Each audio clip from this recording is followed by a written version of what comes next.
नगीना से पहली बार निर्दलीय सांसद बने चंद्रशेखर ने कहा कि वो हर वर्ग के उत्थान के लिए काम करेंगे। साथ ही उन्होंने ये भी दावा किया कि उनकी वजह से विपक्ष कई सीटों पर जीता है।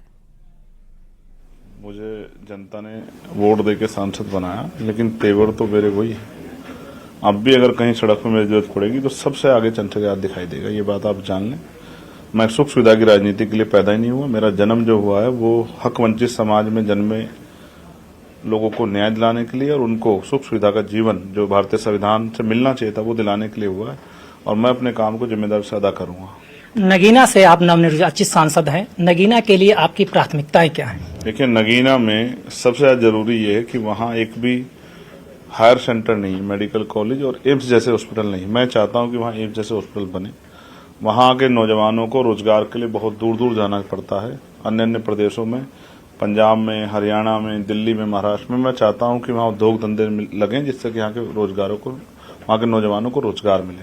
उसके साथ साथ जो है बड़ी समस्या वहां बाढ़ की है। वहां एक भी यूनिवर्सिटी नहीं है, बहुत अच्छे कॉलेज नहीं है, स्पोर्ट कॉलेज नहीं। मैं चाहता हूं कि वहां स्पोर्ट कॉलेज बने, वहां यूनिवर्सिटियां बने, वहां कॉलेज बने, वहां बच्चियों के लिए जो है इंटर और ग्रेजुएशन के लिए कॉलेज बने, पोस्ट ग्रेजुएशन के लिए, जिससे कि वहां बहनों को आसानी हो।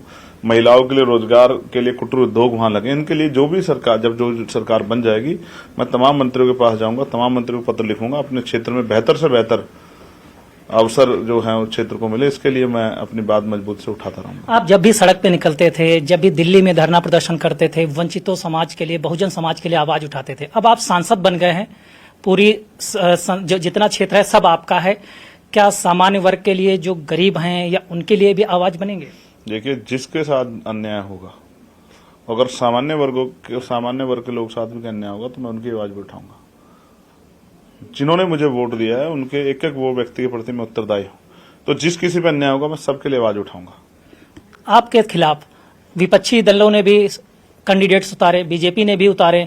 क्या रहा? क्योंकि पहले आप सपा के साथ थे, फिर नहीं बात बन पाई। रालोद के पास भी आपका अच्छा संबंध था जैन जी से, नहीं बात बन पाई। आपके खिलाफ कैंडिडेट कुल मिला के विपक्ष से भी उतरा, फिर भी आप जीत के आए।